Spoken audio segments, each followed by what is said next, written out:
J'ai réuni avec moi les deux modèles phares de DeLonghi, à savoir la DeLonghi Magnifica Start et la DeLonghi Dynamica. Alors je travaille pas chez DeLonghi, mais je serais pas étonné si ces deux machines sont parmi les modèles les plus vendus dans leur catégorie. Entrée de gamme pour la Magnifica et milieu de gamme pour la Dynamica. Bonjour à tous, je m'appelle Colin, je suis le fondateur du site Café Lista. On parle donc ici de café et on va voir aujourd'hui en détail les différences entre ces deux machines. Vous retrouverez les liens pour ces deux machines juste en dessous dans la description. Ça vous permettra d'aller voir à quel prix les machines sont puisque ça a tendance à fluctuer beaucoup. Et puis si je trouve des bonnes promotions, je vous les partagerai aussi juste en dessous dans la description. Avec la Magnifica, on est donc sur l'entrée de gamme de DeLonghi et ici on est plutôt sur le milieu de gamme, sachant par contre qu'avec la Dynamica, on retrouve des machines qui sont assez proches de celle-ci, des machines plus perfectionnées allant jusqu'à la Dynamica Plus qui est vraiment une machine haut de gamme et bien plus chère. Mais après tout, on peut se demander quel est vraiment l'intérêt d'acheter une machine plus chère. Est-ce que le goût de l'expresso est différent? Quels sont les changements en termes d'options, de réglages? Quelle différence aussi au niveau des boissons lactées? Si vous hésitez entre ces deux modèles, regardez bien la vidéo en entier. Je suis sûr qu'à la fin, vous allez avoir une idée bien plus claire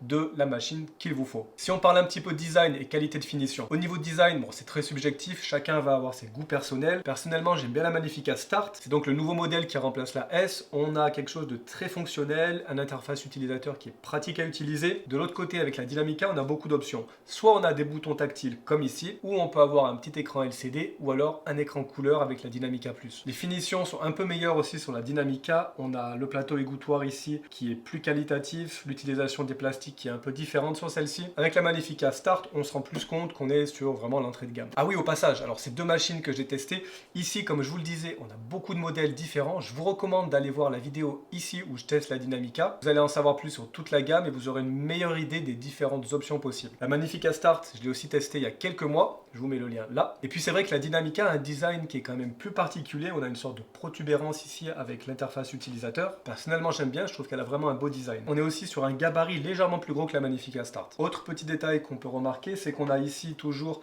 le petit jouet en caoutchouc sur le couvercle. À savoir aussi qu'en termes de contenant, que ce soit ici pour le bac à grains, pour le réservoir à eau, pour le bac de récupération du marc de café, on est sur les mêmes contenants. On n'a donc pas de différence notable ici. Mais avec la Magnifica Start, on l'a pas. Une question qu'on me pose assez souvent, c'est est-ce que ces machines font le même café? Si je veux un bon expresso, est-ce que ça vaut le coup que j'achète la Dynamique? La réponse est non. Le groupe d'infusion, c'est donc le bloc ici qu'on va pouvoir retirer, je vais vous montrer dans un instant, et le même sur ces modèles-là et sur tous les autres modèles. Aujourd'hui, je vous parle des DeLonghi, mais c'est la même chose sur les autres marques. Le groupe d'extraction qui fait l'expresso est identique, et en théorie, puisque bien sûr les machines vont sortir d'usine avec des réglages un peu différents, mais on devrait avoir la même qualité d'expresso peu importe la gamme de machines qu'on achète. Alors vous vous demandez peut-être, ok, mais quelles sont les différences entre ces machines? J'y viens. On va parler tout de suite de l'expresso et puis on verra après les boissons lactées et la personnalisation et l'enregistrement des cafés.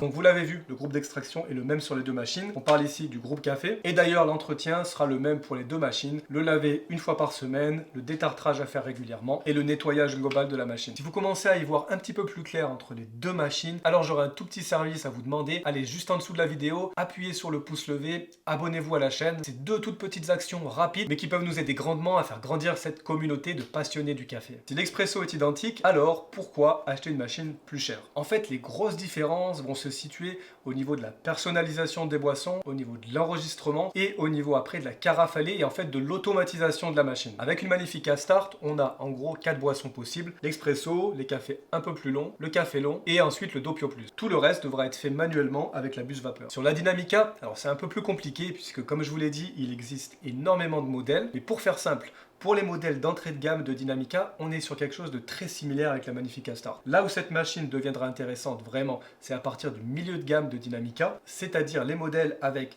le système Latte Crema et le petit écran LCD.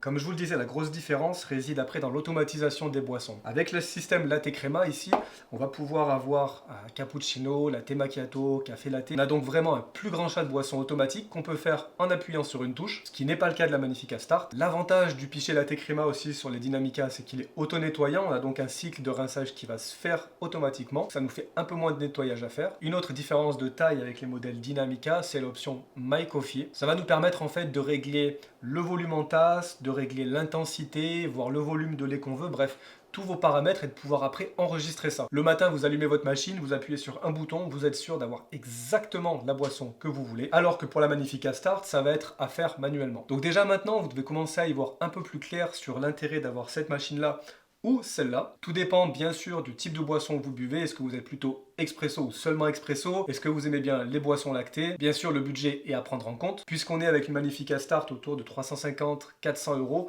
et qu'on est ici sur les Dynamica sur des modèles à 500, 600, voire quasiment 1000 euros pour la Dynamica Plus. Une autre grosse différence entre les machines, et c'est en lien avec les boissons dont on a parlé tout à l'heure, c'est le système de lait. Il existe des modèles de Dynamica qui ont une buse vapeur comme celle-ci, soit simple, soit améliorée, mais c'est à peu près similaire. Et ensuite, la grosse différence, ça va être donc le pichet latte crema. Mais par contre, en faisant des recherches juste avant pour faire la vidéo, je me suis rendu compte que DeLonghi venait de sortir un modèle de Magnifica Start avec le pichet latte crema. Et là encore, on retrouve des différences en termes d'options, de boissons possibles et d'enregistrement que cette machine n'a pas par rapport à celle-ci. Un petit mot sur l'interface utilisateur. Avec la Magnifica Start, on est sur un panneau avec des boutons tactiles, on n'a donc pas d'écran. A l'inverse, avec la Dynamica, ici on a trois possibilités. Soit on a là aussi des boutons tactiles comme ceci, ou alors on a un petit écran LCD. C'est très pratique quand même pour pouvoir passer dans les menus, pour pouvoir enregistrer donc ces boissons, et puis pour pouvoir aussi aller aux options de nettoyage. Et pour le modèle Plus, on a là un écran couleur. Au final, qu'est-ce qu'on peut dire sur la Magnifica et la Dynamica? Donc on est sur deux designs qui sont assez différents, une qualité de finition qui est meilleure sur la Dynamica, des contenants qui sont semblables, un interface utilisateur qui sera plus pratique avec cette machine-là sur les modèles milieu de gamme et haut de gamme. Et ensuite, la grosse différence se retrouve donc dans les options de réglage, de personnalisation,